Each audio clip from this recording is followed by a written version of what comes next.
Good morning, members, and a welcome to this Planning and Development Management Committee for the 23rd of October 2019.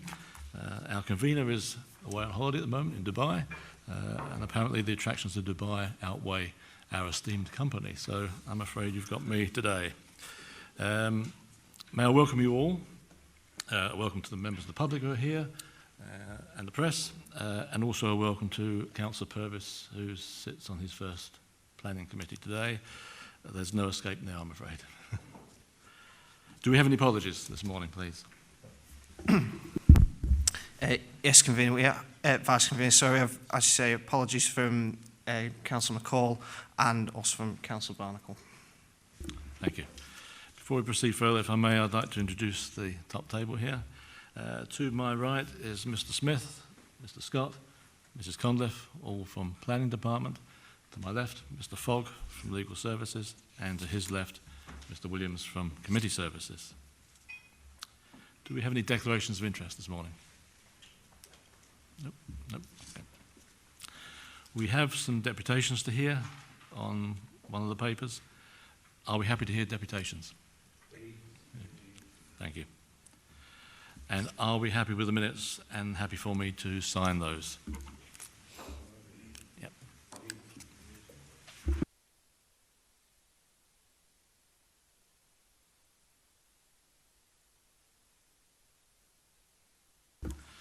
So we will proceed to the first application of the morning, which is number 511. This is a formation of neighbourhood equipped area for play. Approval of matter specified in conditions 16/01809, phase 3B. It's land northeast of Stuart Milne Homes, Hunter Street, Octorada, and Mr. Scott is going to introduce.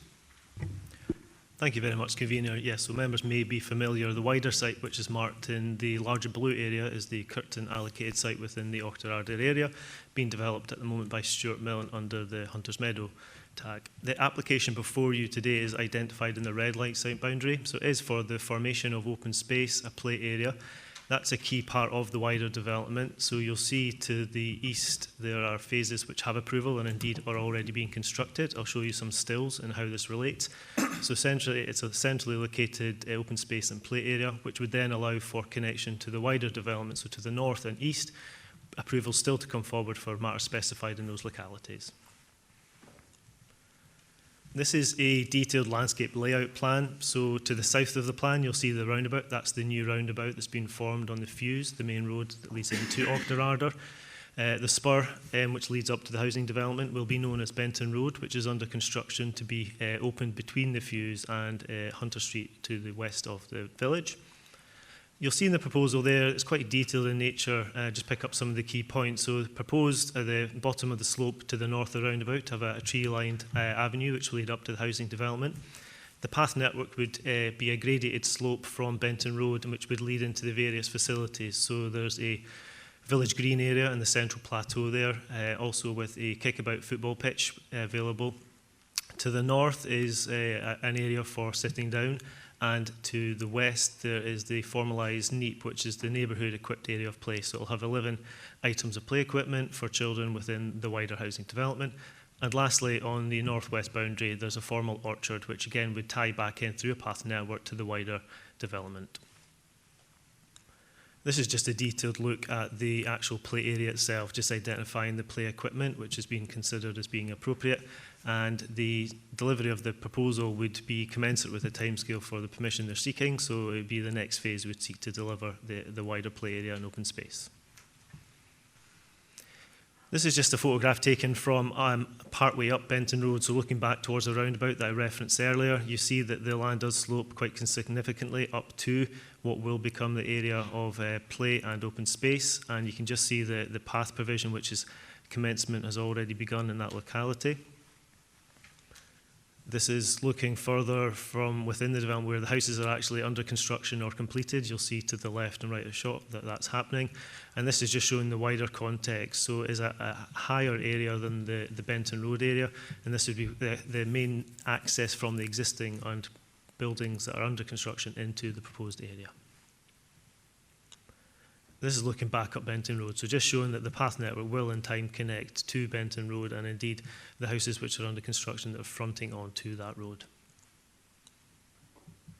This is looking back towards the roundabout at Fuse, so this would be the area where the village green would extend from, and taking to the next slide, it would be the reverse view, which is looking towards the plateau, which would lead on to the play area and orchard, etc. The standing trees that you see there will be retained as part of the proposal, and similarly there's a stone dyke, which you can see it's just on the other side of the Harris fencing, which again would be integrated within the proposal. So they're looking to retain some of the natural man-made features as part of this. And this is taken from the far north. So this would be the path that would access the Phase 3A development, which would be looking towards the orchard and the play area. And again, you can see the trees in the distance that will be retained as part of the proposal. And this is back to the site location plan. Thank you, Mr. Scott. We have a Mrs. Donald here who is representing the applicant. She has no deputation to make, but if there are any questions from members, she'll come forward. Do we have any questions? Mrs. Donald, would you come forward, please? Sorry. Thought we might have escaped them, but not. Councillor Anderson. Thank you, Deputy Convener. My question is quite simple. Is there any element of the disabled of the equipment to be suitable for the disabled children? Yes, the equipment that's been proposed on the site is designed to cater for all abilities and for all age groups as well. And there are formal and informal areas of play, so it will be accessible. Thank you. Councillor Wilson. Good morning. Thanks for coming. So since you're here, we'll maybe ask you some of the questions I was going to ask the planners. Biodiversity. The Biodiversity Office have been supportive of the proposals. Do you want to say a wee bit more about what, in terms of species, etc., that will enhance biodiversity in this proposal? Yes, so the hedges that are proposed in the proposal are a mix of species that are suitable to the area and will thrive in conditions that are on the hilltop there where it's quite breezy and so forth. And we've taken guidance from the biodiversity officer about the species that are appropriate and the locations of them far enough from the path so that they can be appropriately maintained by council services and so that they won't grow over the path and cause an access nuisance. Okay. Could I ask one or two other points? On the paragraph headed delivery and maintenance, I see here that there's the usual 12 months period before transferring, and it says the title and maintenance to the council. Now, the maintenance bit I understand, but the title to the land, the title to the ground is to transfer to the council. That's right. So under the Section 75 agreement for the wider site, Stuart Milne Homes will transfer the ownership of the green space areas to the council for their future ownership and maintenance. Okay, so that's quite interesting, Convener, because in some areas we have a mixture where the title still stays with the developer, but the maintenance transfers to the council, and that sometimes causes problems. So I'm grateful for that. Could we go back to the layout plan, the sort of master plan picture? That's it. Near the roundabout, there's a blue bit there. Is that a pond or is it just different surfacing? Sorry, Councillor, is that a question to Mrs. Donald? Or Well, I'm asking, yeah, sorry, yeah.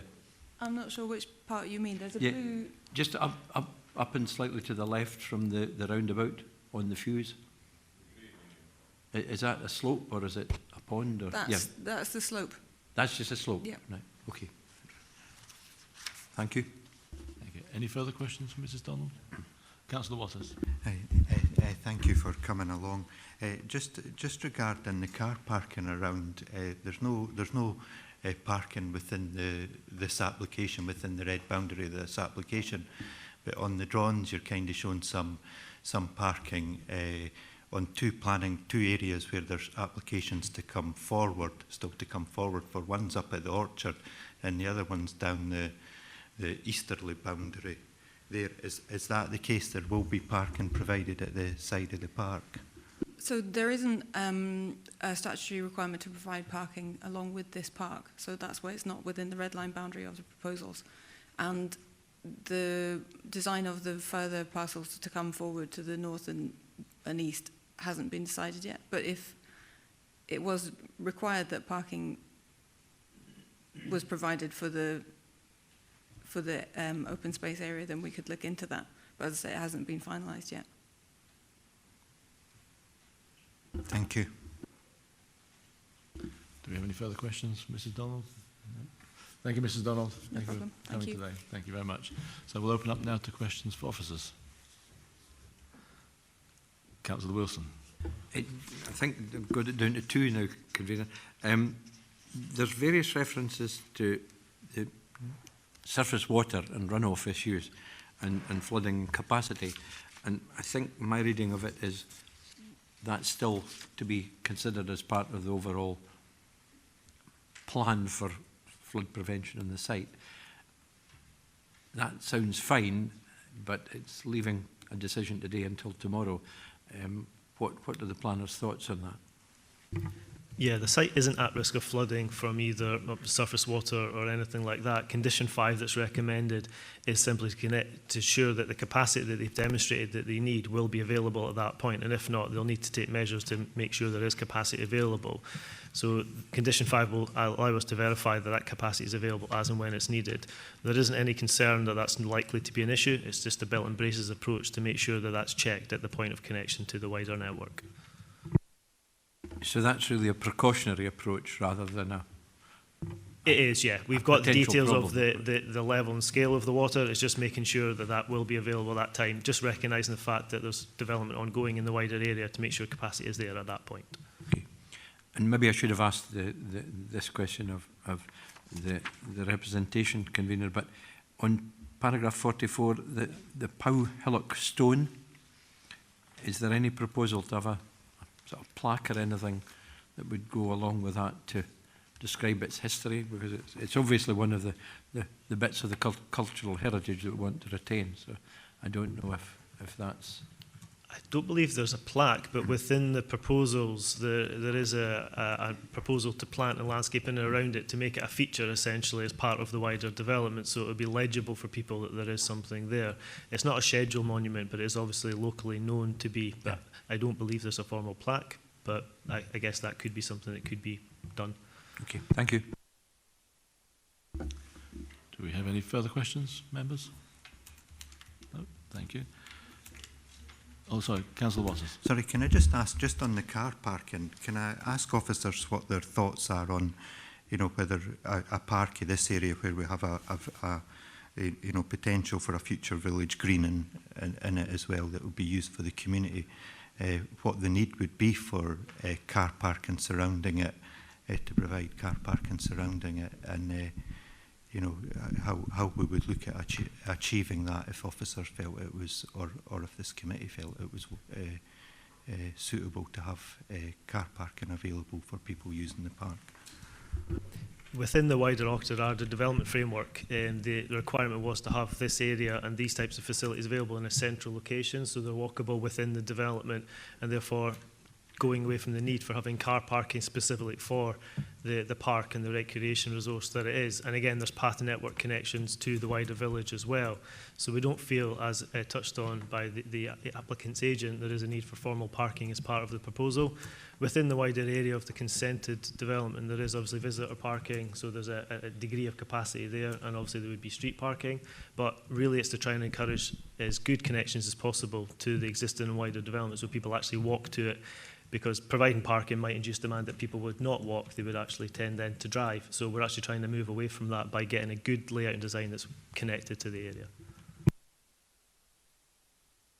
Yeah, I agree. I agree with what you say, wanting to encourage people to walk in, but sometimes it's not the case. If you're holding an event in a village green area or that, people may come from out with where public transport isn't available, and you don't want streets getting clogged up. But I agree with what you're saying, but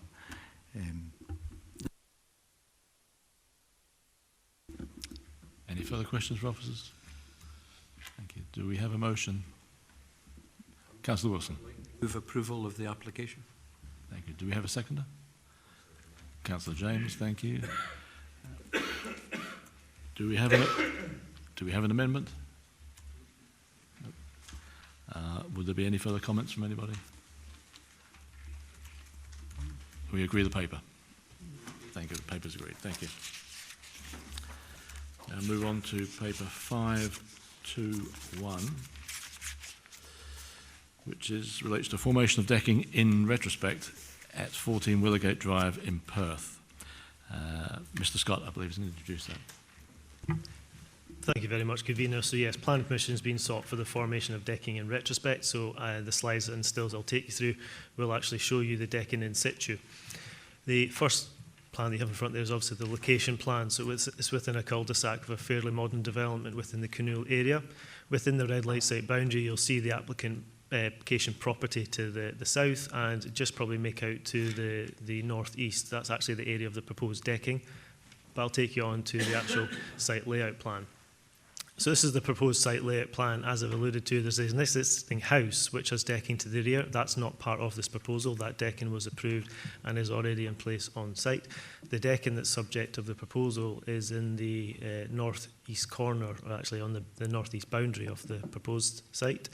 And I'll take you through some stills just to show you, as I say, it is retrospect, so we can actually show you the detail of the proposal. This is an elevated position taken from the application's own property from the second floor. So it's looking down on the road and garden ground area, which you can see is marked by the timber boarded fence. And the decking area, as I've alluded to there, is on the common boundary, which backs onto the property to the rear, which I believe is number 10.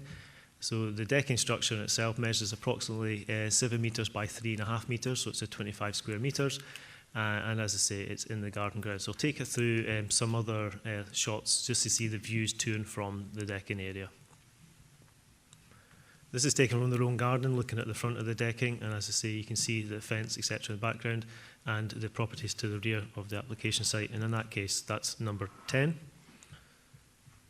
This is taken from the southern side of the decking. So it's the access from nearest to the applicant's own property going up to the decking area. And on the reverse side, this is the decking access from the other side. So you'll see the fence to the rear. It's a 1.8 metre high open boarded fence to a degree as originally built, but actually since this initial site visit, the fence has actually been closed boarded from the other side. So the owner of that property has essentially filled in the gap, so it's no longer intervisible to this degree. This is taken from the decking structure looking in a westerly direction from the applicant's deck. So it would be looking towards the property to the other side that would be nearest. The boundary at this location is approximately 12 metres away. This is taken looking to the north, the application site. The boundary with the common property, you can see beyond the trees, is approximately 3.5 metres away at that point, but there's obviously quite a degree of screening at that location. And this is taken from the rear of the deck, looking to the nearest property which shares the common boundary at number 10, as I've alluded to earlier. So the boarding is actually closed at this point. And the bamboo fence or screen you can see on top of there, it's recommended within condition 1 of the proposal that be removed. It's not considered appropriate or necessary. It doesn't provide any necessary screening. And this is back to the site proposed plan. Thank you, Mr. Scott. We have some deputations on this application. I'd like to invite Mr. James and Mrs. Carmichael to come forward. They are objectors.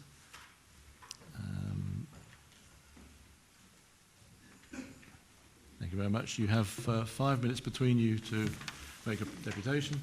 Mr. Williams will call out at the 4-minute mark. Give you a warning. Thank you. I live at number 10 with my husband, and we're objecting to the raised decking platform and would address some of the report's points.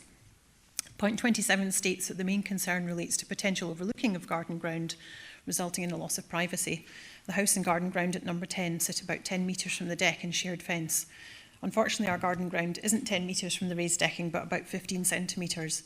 When someone stands on it next to the fence, on the decking, they overlook our garden from right beside the boundary. The fence, which was previously over head height, now only reaches shoulder level on any adults on the decking. Points 29, 30 and 32 together state, whilst the height of the decking makes it possible for persons standing on it to see over the top of the existing boundary fence, the pre-existing situation allowed for mutual overlooking. The pre-existing situation did not allow for mutual overlooking. In this part of the street, which is 8 houses, no one overlooks anyone else's garden from their own ground. The topography was carefully designed to prevent this. The only way is from a raised decking platform. I have photos to illustrate that you can't see into each other's gardens while standing on the garden ground. The decking breaches the permitted height and represents a material change to our circumstances and those of our neighbours. Anyone in the decking can overlook several gardens and see straight into our living room for the first time. Its scale means about 20 people can stand on it at one time, which exacerbates the intrusion of privacy. Of course, gardens are somewhat overlooked from first floor windows, but that's at a distance and very unobtrusive in comparison. Point 30 recommends planting boundary treatments at number 10. As a consequence of this development, we've already gone to expense and effort to board up the fence gaps and to plant as many shrubs as we can to cover the lower part of the decking. To cover the whole width of our garden with 7-foot shrubs would cost us in the region of £5,000. We do not believe that we or others should have to plant screening. The burden of solving the overlooking created by this development should not fall to us. Of the 18 properties contacted, 7 households and 12 people objected. No one has supported. Our views are based on a year's experience of the situation, and we would like you to take them into account. To do otherwise would mean that the council is not listening to its citizens. In summary, this raised decking, whose highest part exceeds the permitted height by 80%, allows for the first time several gardens and our living room to be overlooked from the raised decking. This is materially different to the distant overlooking possible from upstairs windows only. Ours and our neighbours' privacy, our enjoyment of our garden and home have been impacted materially. I strongly request that the committee refuses this application or instructs that the platform is lowered to within permitted heights. And I have photos if you'd like to see. Thank you. Good morning. If this planning application is granted, this would create a serious precedent to the future planning applications in this development, and that all planning application rules and the title deeds of Calla homes could be totally ignored, and properties allowed to do as they want. Having read all the correspondence on this matter and the 12 objection letters describing the impact the height of this decking has had on their properties, which I'm sure everyone here has also read, including the council report, I strongly disagree with the outcome of permission being granted. The basic facts are that the decking was constructed without planning permission and without consultation to neighbouring properties. The decking exceeds the planning permission in height by over 80%. 80%.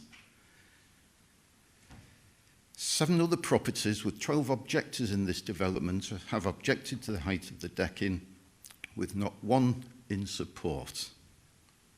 How can this planning application be approved? It does not make sense. Thank you so much. Thank you very much. If you could just stay there for a moment for any questions from the committee. Members, are there questions? Councillor Drysdale first. Actually, a point of order, Vice Convener. One of the objectors is personally known to me, so I'll have to declare a non-financial interest and not take any participation in the debate. Thank you, Councillor. Councillor Gray. Thank you, Convener. Could you clarify, Mr. James, please? You mentioned 80%. Could you clarify that point, please? As I understand the planning rules, that the decking should not exceed 50 centimetres at the highest point. Did you hear that? The decking should not exceed 50 centimetres at its highest point from the ground, and it's actually 90 centimetres.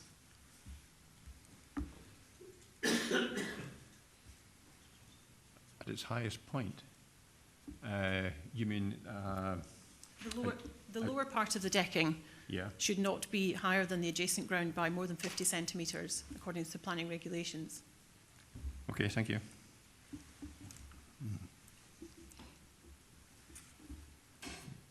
That's fine, thank you. I'll raise it with officers. Councillor Wilson. Thanks, Convener. Good morning. Thanks for morning. your deputation, both. Mrs. Carmichael, you've indicated to us that your objections are about the application before us in terms of the decking. But we've heard from Mr. Scott there's another area of decking in the garden. Is that correct? In the applicant's garden? Yes. Yes, that's right. That was put in by the builders, and planning permission was presumably sought as a whole for the estate. Right. Does it create a problem? It does not. Right. Not for us anyway. Councillor, could I add something there, please? Yes. The decking that was installed by Calla, which is on all the houses, is at French windows come out onto your garden. And so that decking is at ground level. This decking is up here. And does every house have an element of decking It does. supplied by Carl, including your own? Outside the French window, straight onto the lawn. Okay, Yes. right. And back to Mrs. Carmichael. I'm trying to get the gist of what your objection is, and I think it's more about height It's about height. than anything else. Yeah. Previously to the decking being built, if anyone stood where the decking now is, beside the fence would cover their head, unless they were extremely tall. Yeah. Now, most average size adults and above, the decking reaches to about chest level. So you can imagine when, say, 20 people are on it, that's 20 people at chest level able to look into our garden. Okay. And this is maybe a question for Mr. James as well. Are there any other gardens directly affected? I can understand why yours is because of the map we've got here and showing the proximity of number 10. Are there any other gardens affected in a similar way? When people are stood on that platform or decking, they can see right the way along all those rear gardens. And so it impacts on all those houses that form that circle. Right. Okay. Thank you. Do we have any further questions at all? Councillor Ingleworth. Thank you for your deputation. You're talking about having 20 people on the decking. The decking has been there for about a year, is that correct? That's correct. And how often have the applicants had 20 people on the decking? It's hard to say because we're not always there if they have parties or gatherings, but I would say maybe between 6 and 10 times so far. Okay, so it's regular. It's regular, but it's not just about these inhabitants. They could then sell the house to future inhabitants who could use that decking twice a week for gatherings of that sort. At the moment, it's happened about once every 2 months or roughly. Perhaps more often, but for us it's not just about the number. It's about the fact that people can now be seen at chest height at all. Okay. Right. Can I add something, Councillor? Sorry? Yep, of course. When I'm stood in my back garden, the fence is there. I'm 5'8", I'm only short. When people are stood on that new decking, the top of the fence is there on them. So they are, it's as if they're on a stepladder. It is really that high. Okay. So if perhaps we suggested a compromise of maybe dropping it by, say, a foot roughly, that would be... If it was dropped to where it should be to conform with planning permission, then I would have no objection. Yeah. Right. If it were dropped by the excuse me, by 40 centimetres, for example, to the regulated height, we wouldn't have a problem with that. Okay, thank you. Do we have any other questions there?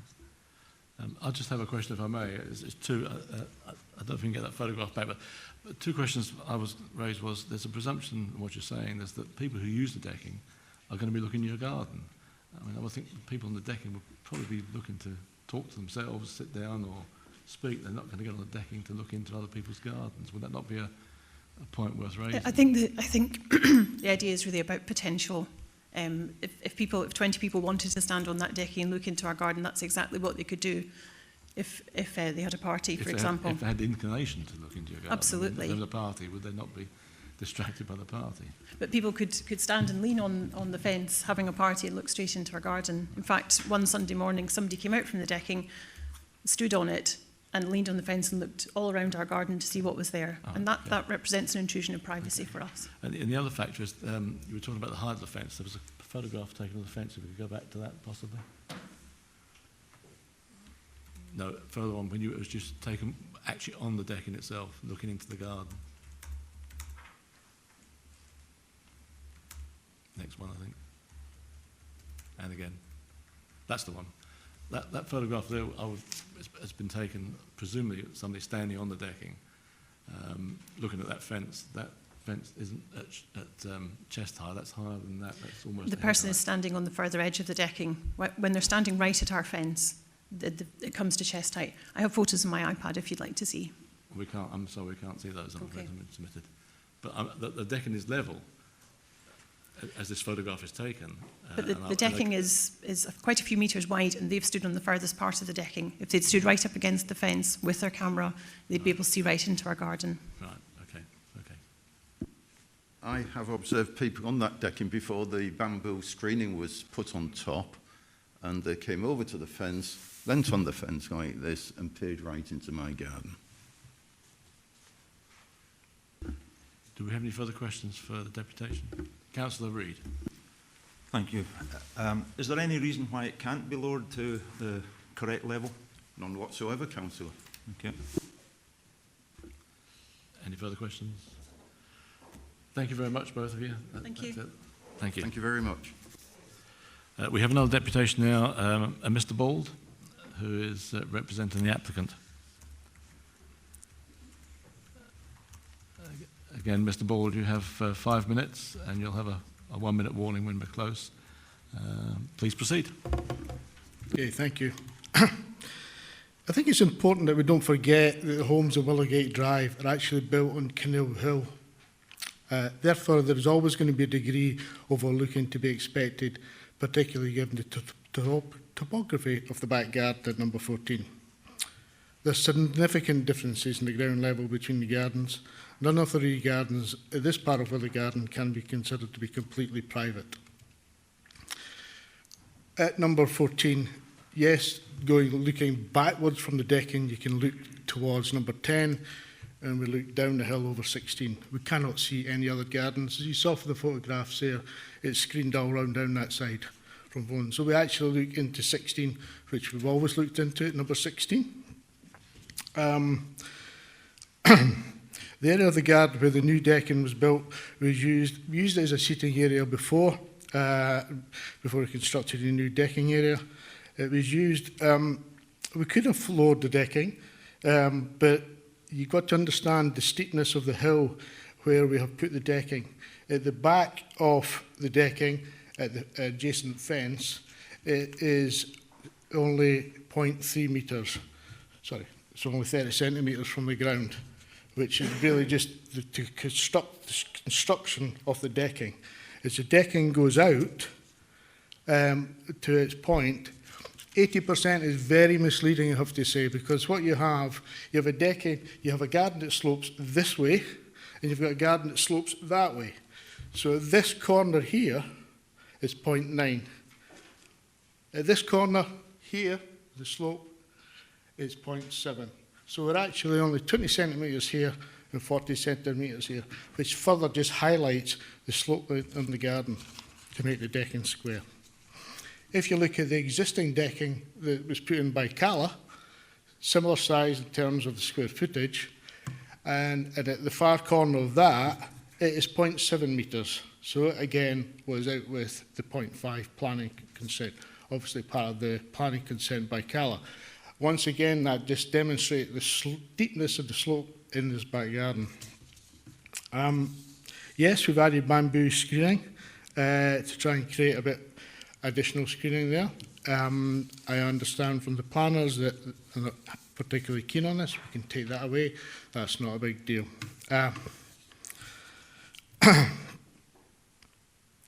In summary, we feel the application supported by the planning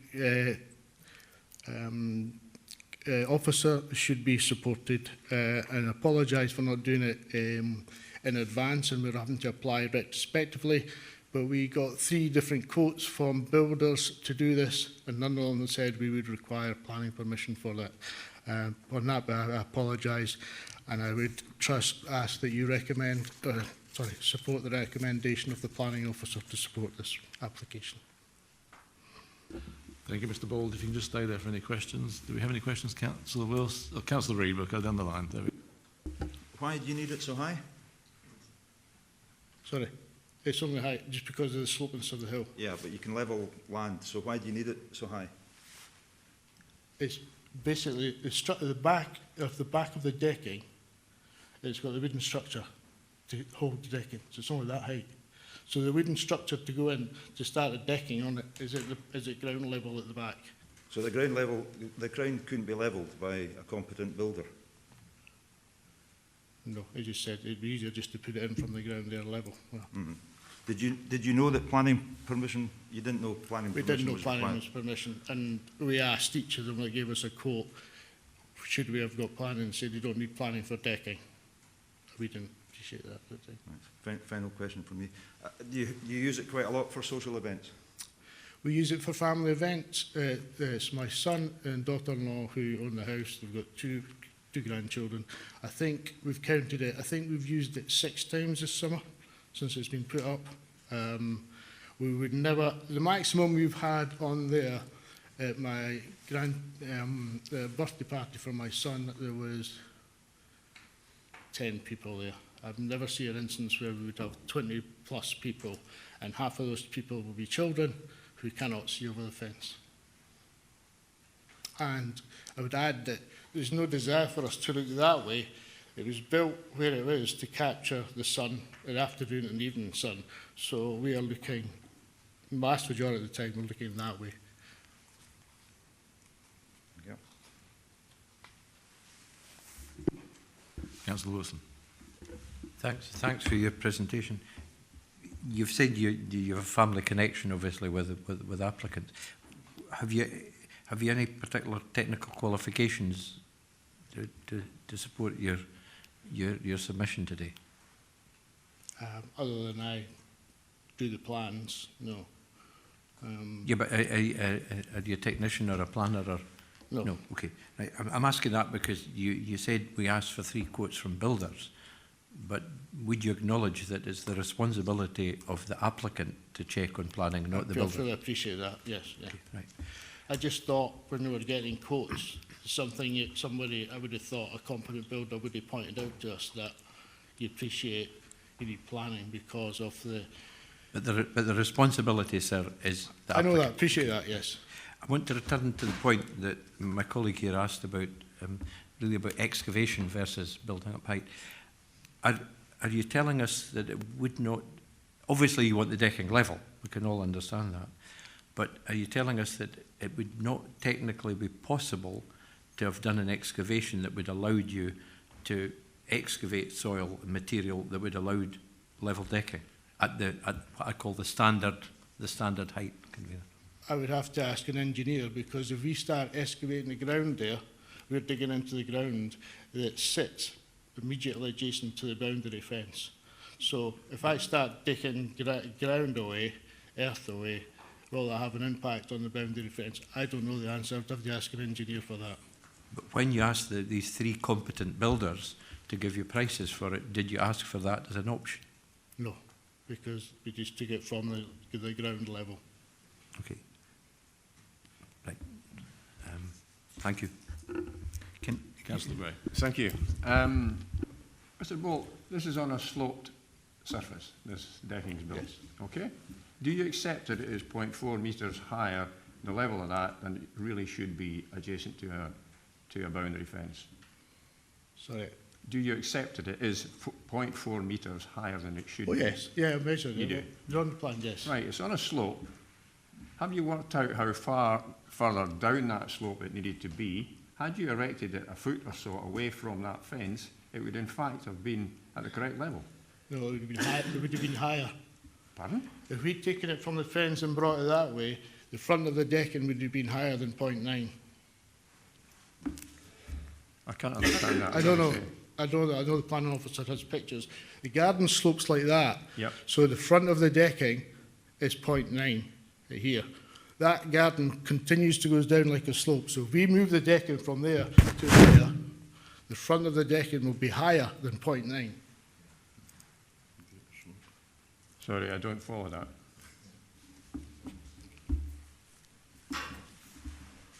See the garden?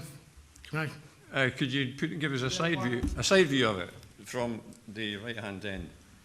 The slope's coming this way, right? So, it's 0.9, this corner here. Okay. Okay, so sloping down that way. So if we move the decking forward this way, is what you suggested, Yeah. other way from the fence. Yeah.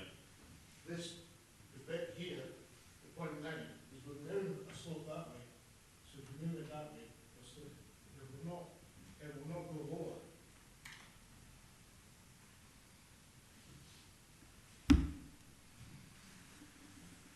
I don't see, I can't see that point myself, I must say.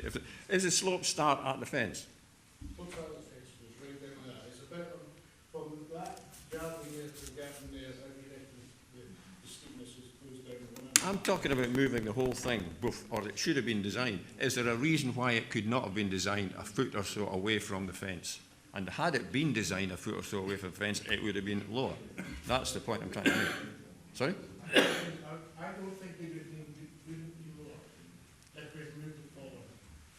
Because I can understand why it's there from your point of view, from the developer's point of view, in terms of maximising sunlight, right?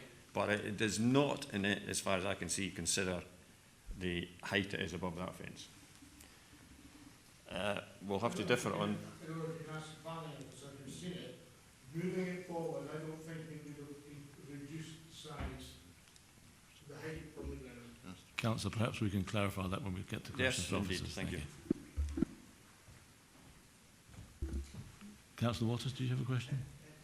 I was on the same vein, and it was just to try and clarify the point. You're saying the 90 centimetres bit, the clearance is from ground level to the floor level In of that the corner. The corner that's closest to us in the picture. Yeah. The bit with the highest ground level is the corner that's furthest away. Now you're saying that's 30 centimetres, and that's between ground level to the finished floor level of the decking. At the back, at the boundary fence, yes. The time you take the joists in, what clearance is in that corner? Is there any clearance under that, at that corner, not between the finished floor level, which you're saying 30, but between the bottom of the joist bits, or the support and the beams going across, and the ground level at that point? Is there a clearance in there, or are you pretty well? Pretty well against the ground. It wouldn't be any more than 10 centimetres if there is a clearance at all. Okay, thank you. Do we have any further questions from Mr. Bald? Councillor Illingworth. If we were to refuse this permission and you had to reduce the height of the decking by 40 centimetres, what would be the consequences to you? Would you be made bankrupt? Would it, what would be the consequences to you? A severe financial outlay, for a start. Would it make me bankrupt? No, because I would help my children to do what was necessary. But if we're being asked to remove it, I'd like to ask what the council or what the planning committee would accept. Because I could put a patio on there with a retaining wall. Do I need planning permission for that? Would that be suffice? To take that decking down and rebuild it, to make it, I don't think it can be rebuilt to meet the 0.5 metre maximum headlight because of the slope in the garden. So we'd have to come back to the planning committee with a revised proposal that would, like the original decking put in by Cala, is 0.7. So it's 0.7 at the far end and 0.9 at this end. So I don't see a way of being able to reduce it to a level. That would be.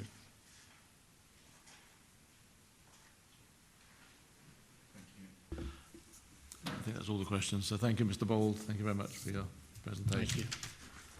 Now we'll start with questions for officers, but I think Mr. Scott just wants to make a quick update first. Yes, thank you, Vice Convener. Apologies committee in advance of giving the stills presentation. I did actually intend to give updates, so I'd like to give committee those now just to clarify a couple of points of fact within the committee report. The first one is para 18 on page 24. It refers to 12 letters of representation from 7 properties, which is incorrect. It should in fact refer to 11 representations from 7 properties. The second point, which I have alluded to, condition 1, which is on page 27, the cross-referencing to that condition on para 24 on page 25 actually refers to condition 2. There is no condition 2, that should have read condition 1. Those are the 2 updates I wish to provide. Thank you, Mr. Scott. Do we have any questions for officers? Councillor Wilson. Thanks, Convener. This is an interesting one.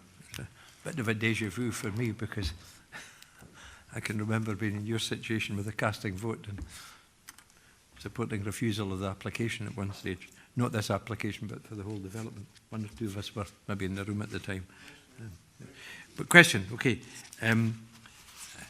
Simply, Councillor, the consequences of previous decisions come back to haunt us sometimes.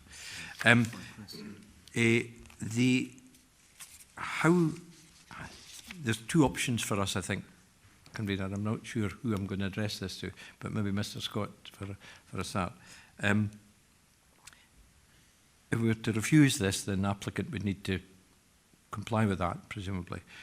Is there anything within conditioning that we could have the height of the decking reduced? I think it's incumbent upon committee to make a determination of the proposal as it's presented in terms of the structure that's in place and detailed in the report. I don't think it'd be reasonable to seek to reduce the level, say, to the permitted development right, which was alluded to earlier. It's obviously a substantially different proposal. That in itself wouldn't require planning permission, so it wouldn't be appropriate for committee to condition to that point, and I think it would be a point of determining what we have in front of us. Thank you. Councillor Gray, did you want to clarify? No, Councillor Anderson.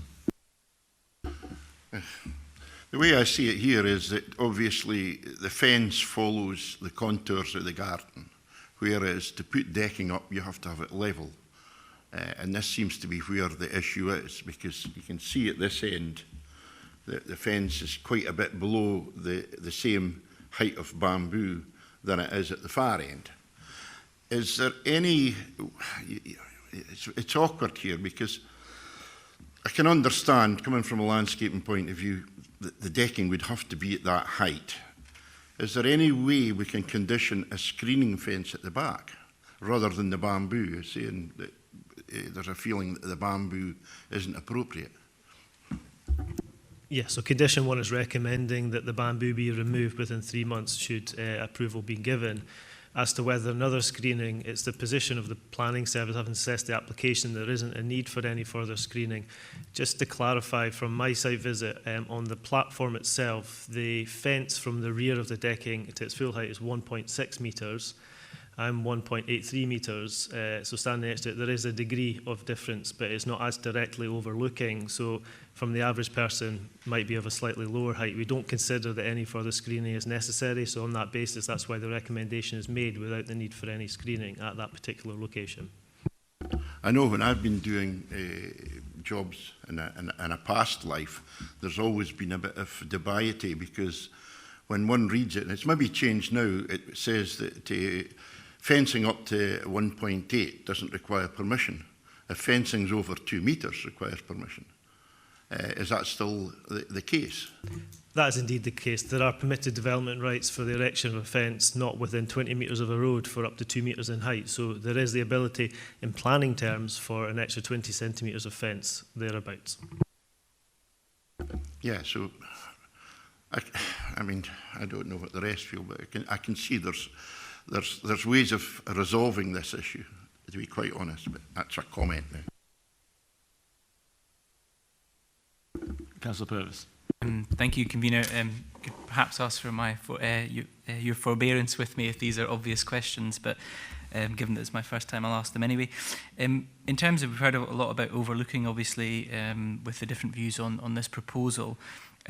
Is that entirely dealt with under policy RD1, or are there any specific provisions? I know in the case of houses there are some statutory provisions about overlooking. Is there anything that would be helpful for me and other committee members to be aware of in terms of specific provisions, other than the sort of brief references in the supplementary guidance? Yeah, the assessment factors are set in the committee papers in terms of placemaking in general, RD1 principles in terms of integrating and fitting within the development. So you are correct, they are the correct parameters. There's no specific guidance for relative heights and where at what point it would be acceptable. That comes down to the planning balance and judgment of what is proposed and what effects that would have on the neighbouring properties. So for the reasons that I've referred to earlier, the location is on the boundary of the property. However, it is orientated to a large extent of the use of it would be in the other direction. The 1.6 metres remaining fence height, given the fact that it is now closed boarded as well, would adequately screen and not cause an unacceptable impact on the amenity to the property to the rear. So just as a supplementary to clarify, it's under the provisions in RD1, you're saying it's a judgment call. You as a service have assessed that you think that that's acceptable, but obviously, presumably that's for the committee to decide if we agree with that. Yes, the relevant policies are set in paragraph 14, so it's RD1, PM1A and PM1B, so it's in relation to the design scale layout of the proposed development and how that would affect amenity. So the professional judgment, having taken into account all those policies, that this proposal is acceptable.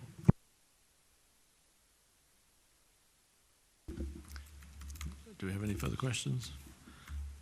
Sorry, Mr. Scott, could I just clarify the height from the decking to the top of the fence?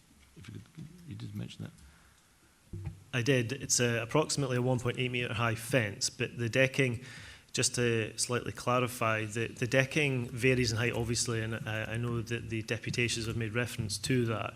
In the northeast corner, which is the faraway corner from here, my measurements were 200 mil above ground level, there or thereabouts. So essentially, the batten frame sits on the ground level almost at that point. It then, as it comes towards the other line of the fence at that side, it's 400 mil above the ground level. The front right-hand corner is correct. It's 900 mil above ground level at that point, so that's the highest point. And the other front elevation at the far left corner, you can see there, is 500. So yes, a large portion of the area is beyond the permitted development rights of 500 millimetres. That's why we have the planning application in front of us. But the fence, relative to the deck level, it is approximately 1.6 metres high.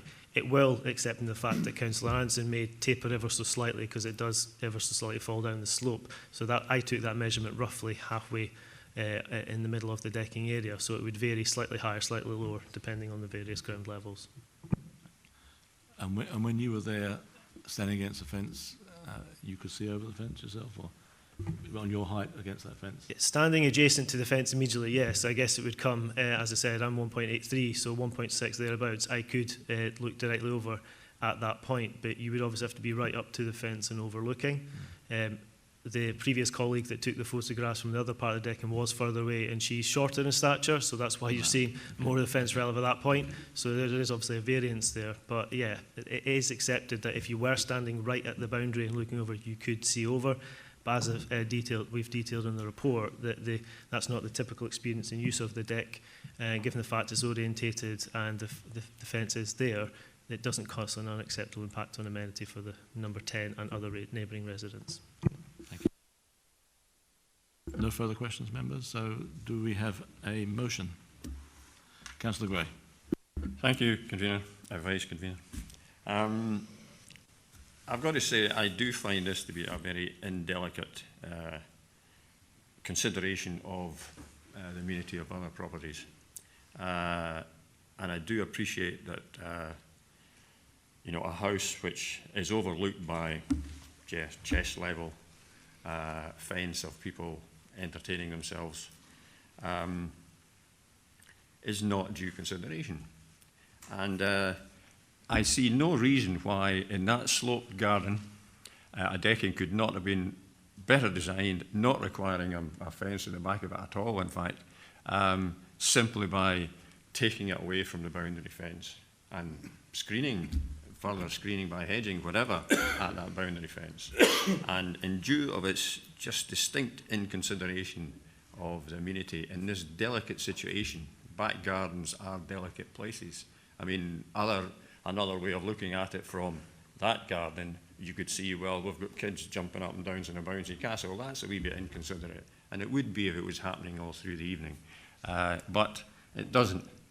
But it's a case of in due consideration of neighbours, and I just don't see it here. And therefore, we need to stick to the required height as quoted, which would make it permitted development. Therefore, I do wish to refuse this application, and I would move so. Convener.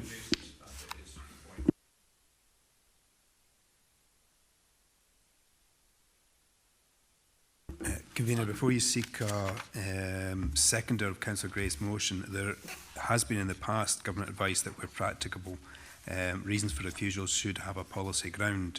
I wonder if Councillor Gray could give consideration to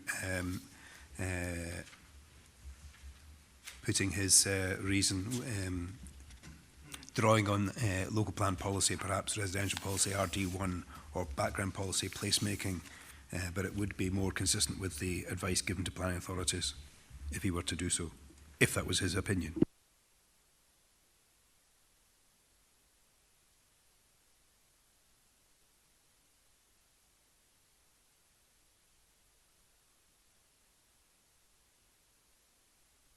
Just while you're thinking about it, can I ask Mr. Smith, he wants to clarify a couple of points, if I may ask him to come in at this point.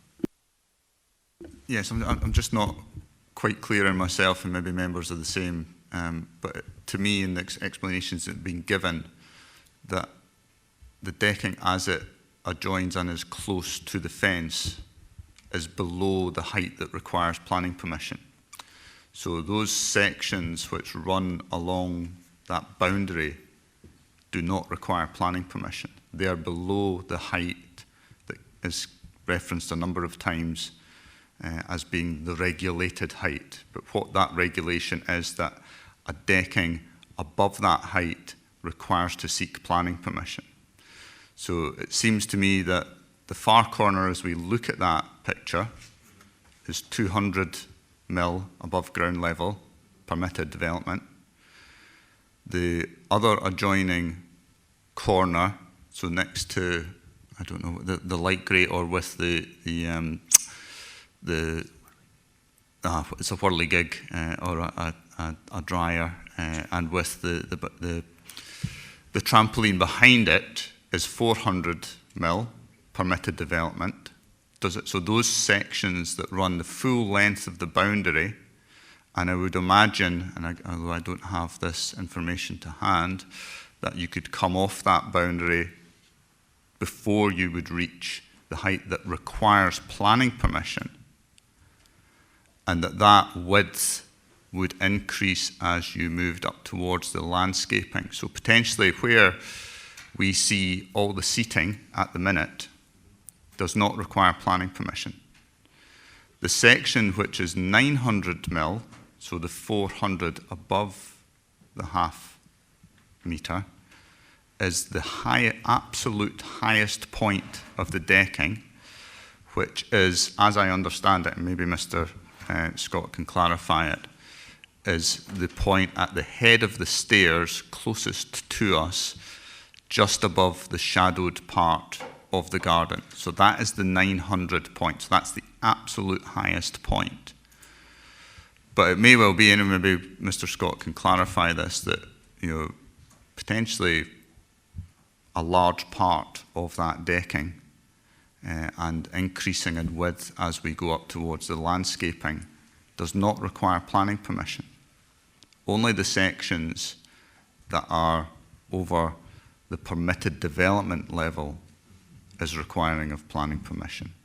So it seems there's been a lot of discussion on the issue of being close to the fence and overlooking, but those sections of the decking do not require planning permission, or could be developed without planning permission. What proportion of the decking area are you referring to? I don't have a proportion, so I don't have that information, but the measurements that have been quoted, which is, so the far corner, so closest to the landscaping, adjacent to the fence, is 200 millimetres above ground level, 20 centimetres or 0.2 metre. The other corner adjacent to the fence is 400 millimetres, 40 centimetres. The faraway corner nearest the landscaping, adjacent to where the columns are associated to the rail for the steps, so up closest to the landscaping, as I say, is 500 millimetres. So it's only the corner above the shadow, as I said, at the other steps, which is 900 millimetre. So there's, it appears that, and again, this is oversimplifying, I wouldn't want to attribute a proportion to it, but you could draw a line from where you reach the permitted development height and take that across the decking, and it could be that a large part of that decking, but in particular those areas that seem to cause the most concern, does not require planning permission. So I just want to make sure that we're all clear on that.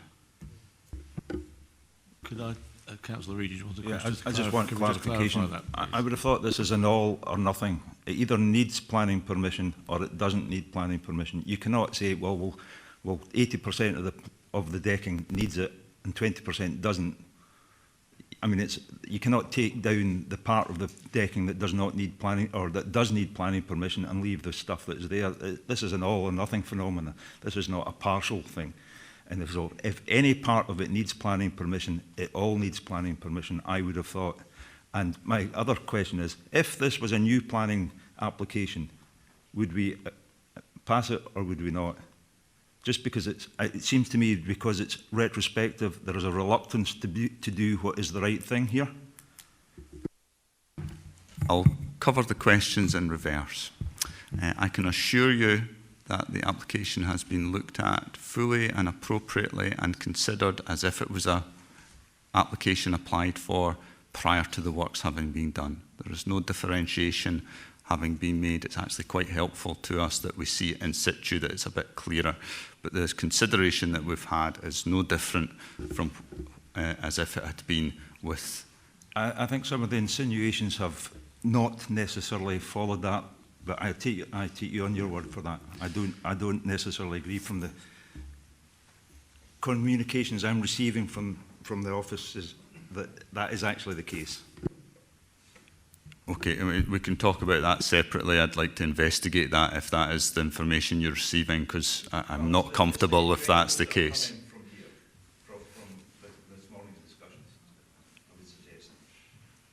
Okay. I think, Councillor, that's something, as Mr. Smith says, you need Convener, to could I make a point of order, please? Is that all right?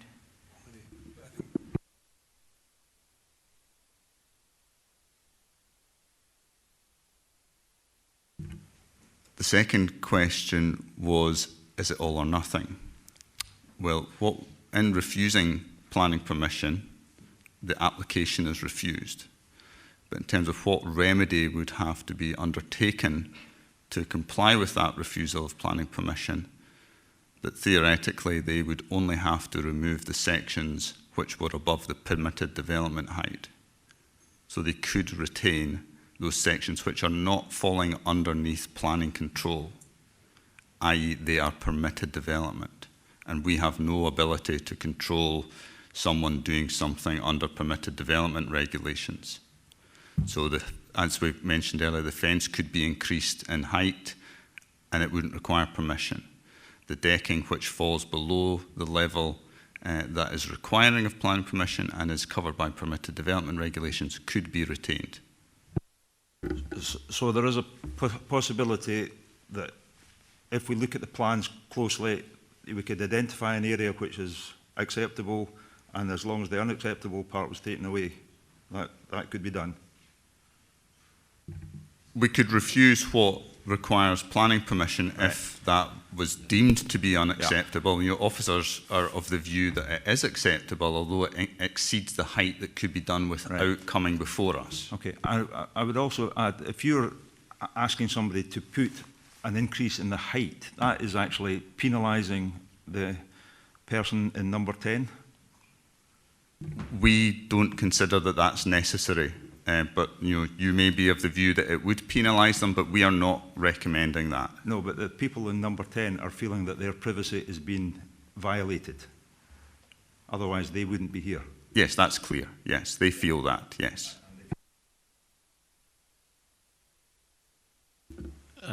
I'll come back to you, Councillor Wilson. Councillor Purvis, you had a point of order, so that's... Thank you, Convener. And again, excuse me that this is my first planning committee, but just in terms of standing orders on the issue of the order of business and order of debate, is it common that once a motion has been moved, I appreciate then obviously it's entirely appropriate for the legal manager to give his legal advice and ask for clarification on the policies, for then an officer to start talking about the substance of the planning issues again. It seems we've now re-entered into questions and a debate with officers on the issue rather than a question of the clarification around the motion. I'm just asking if you deem that to be appropriate in terms of standing orders. I think it was Councillor Reid was asking for clarification. I think this is a matter which... It's not in terms of the question, I meant in terms of the original intervention by the service manager. I think to allow for that clarification, yes, I was happy for him to do that. It's an important factor. It's important to the people who are objecting. So I think we need to be open and clear so everybody here knows the situation as well. Councillor Gray. Yeah, could we continue on the motion, please? And I'm quite happy with RD1. I think residential amenity has not been considered here.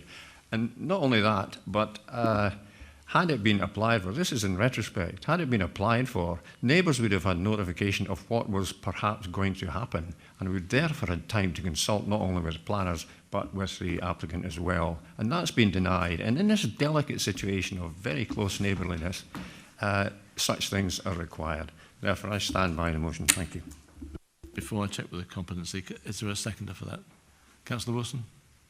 Thanks, Convener. I'm more than happy to second the motion for refusal. In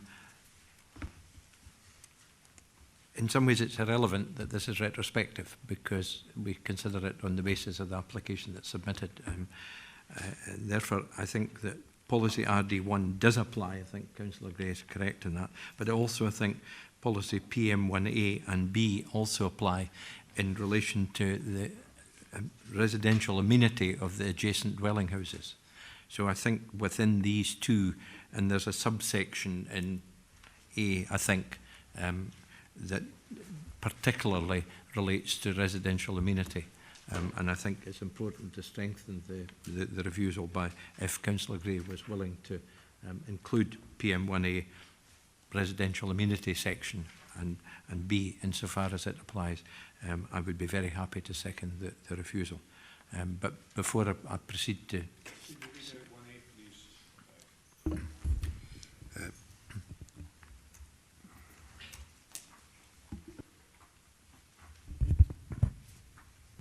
I think if I can restrict my narration to the second paragraph, because the first is less relevant. Second paragraph of policy PM1A provides that the design density and siting of development should respect the character and amenity of the place and should create and improve links within and where practical beyond the site.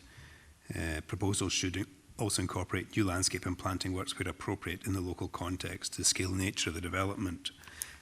With reference to policy PM1B,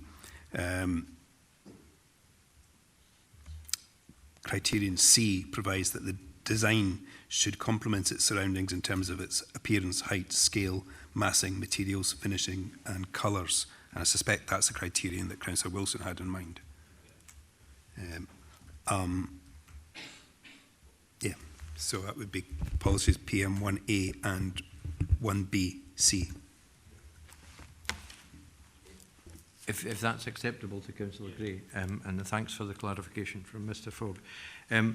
This is an interesting case because clearly we've had strong views expressed by residents. And I can understand fully why the applicant wants to have a space to sit out in the garden to get the evening and afternoon sun. That's tick the box time. However, I think the scale and massing and colour, because we're going to refer to the colour of the development that we've had the advantage of seeing that, is detrimental to the amenity of the adjacent dwelling houses. I think there are other options available. We're not here to debate them, Convener, today, but the developer, the representative of the applicants did say that there are other considerations they could take. So therefore, I'm strongly in support of refusal. Thank you. Do we have an amendment? Councillor Anderson.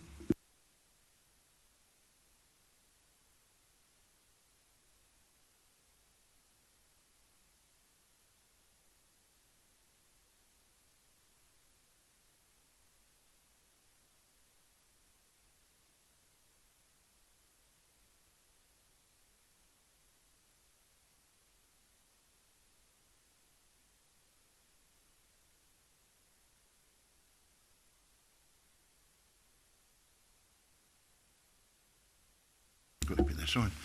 We're asking for this people, for the owners to take this decking down. But through permitted development, they can actually rebuild that. And if they go 3 posts back, you can clearly see by the boards there that that would come into permitted development. And if you look at the other side, the side with the dark shadow, they need to probably go back to perhaps where the stair entrance is. And if they take a cut across there and rebuild that, that will be permitted development.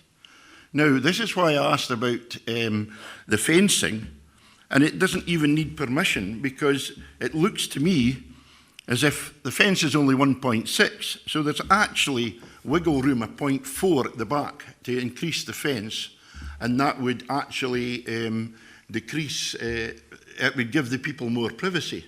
So we are sitting here making decisions on a thing that's, to me, is quite suitable, because the only time it requires permission is for that, where the staircase is on, and where I'm looking from on the right-hand side, which is out with permitted development.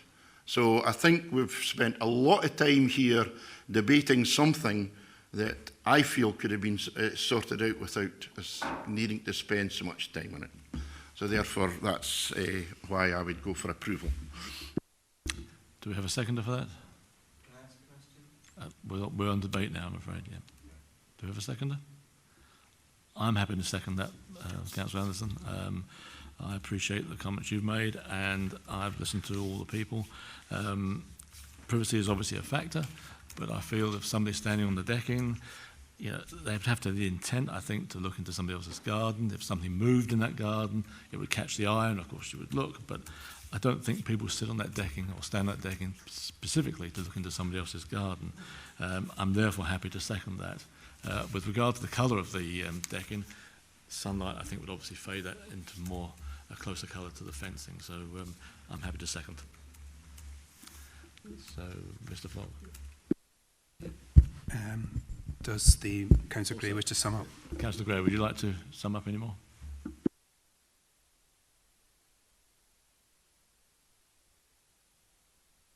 It's a delicate situation because of its location, adjacent to several gardens, and therefore the placemaking of it, to take up Willie's point, does add to my feelings of inappropriate. Mr. Fogg. Convener, as you have heard, the motion by Councillor Gray is to approve the application on the basis that the, as I understand it, the design is inappropriate and in part of excessive height, and therefore contrary to policies RD1 for residential amenity and policy general background policies PM1A and PM1BC, and that motion is seconded by Councillor Wilson. The amendment is by Councillor Anderson, which is to approve the application in accordance with the recommendations in the Head of Planning and Development's report of handling, and that amendment is seconded by yourself. My colleague, Mr. Williams, will now take the vote. Yes, morning members. So when I read out your name, if you can let me know whether you'll be voting for the motion as proposed by Councillor Gray and seconded by Councillor Wilson, or the amendment as proposed by Councillor Anderson and seconded by Councillor Brown. Councillor Anderson. Amendment. Councillor Band. Motion. Councillor Brown. Amendment. Councillor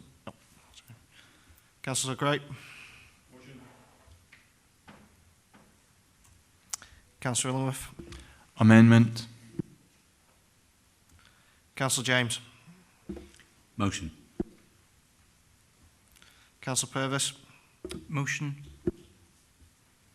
Councillor Reid. Motion. Councillor Waters. Motion. And Councillor Wilson. Motion. Apologies, I should have said prior to the roll call at Councillor Drysdale, having declared an interest wouldn't be eligible to vote.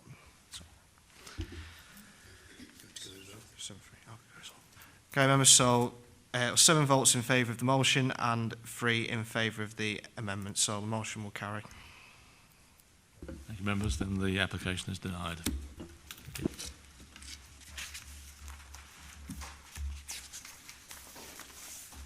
And we move on now to application 522, renewal of permission 15/01435, which is the erection of a dwelling house store, formation of parking and bin store. It's at land northwest of Orwell Cottage, Academy Road, Crieff, and I believe Mrs. Conliffe is going to introduce. Thank you very much. This shows the location of the site, which you'll see has 2 very distinctive areas branching from Academy Road. So you've got one side to the west, which is known as Site A, and one to the east, which is Site B. Now, this is Site A, which was shown as the western part on the previous slide, and this is proposed as an area for turning, car parking, bin storage, and also a workshop store. You would have read in the report that the workshop store, so that's at the far end of that site, is proposed to be deleted as per the previous application that was approved by members back in 2016. This is on the other side where this is for the house. This is showing the first floor and the roof plan, but it shows the indication of the design of the house and the layout of it, which goes down. You'll see later in the slides it will be showing the sloping and the very enclosed area. This is identical to the application that was approved previously by this committee. This is us on High Street in Crieff, and Academy Road goes up just at the lamppost that you see the street light there between the blue frontage and the black and white frontage, and that's Academy Road. This is now standing at that same point looking up Academy Road, and you can see it's very narrow. The buildings are right down to the road line, and it's difficult for bins, which was obviously a big issue previously, to be located, causes a difficulty for cars going up and down the road. This next one is up at the top end, or halfway up anyway, where the application site is, looking back down Academy Road to High Street at the end. And just to the right of the screen is the start of that western plot, which was Site A. And this is on that same point, now looking across the site. So where you would get from Academy Road, you would have the turning area, then the bin store, and then the 6 car parking bays. And as I said before, the area for the store is proposed to be deleted in this recommendation. We're now looking the other way. So this is across at the eastern plot and the area for the dwelling house, which is behind the Harris fencing that you see on this slide. And we're now looking down into the plot. You see that there is quite a steep gradient down towards High Street.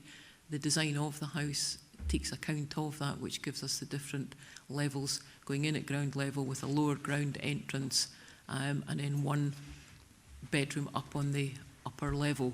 It does have a flat roof in quite a lot of it, and it has been designed in such a way so there aren't any overlooking towards the properties that are existing. And this is us back to the layout plan. Thank you. We have no deputations on this one, so we have questions for officers. No? No. Councillor Woodson, no question?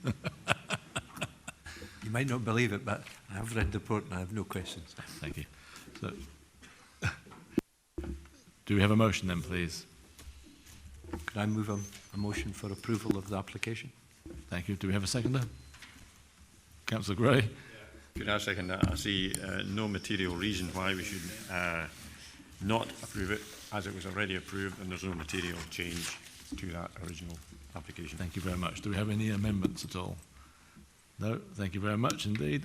Paper is passed. Thank you, members, and thank you very much for this morning.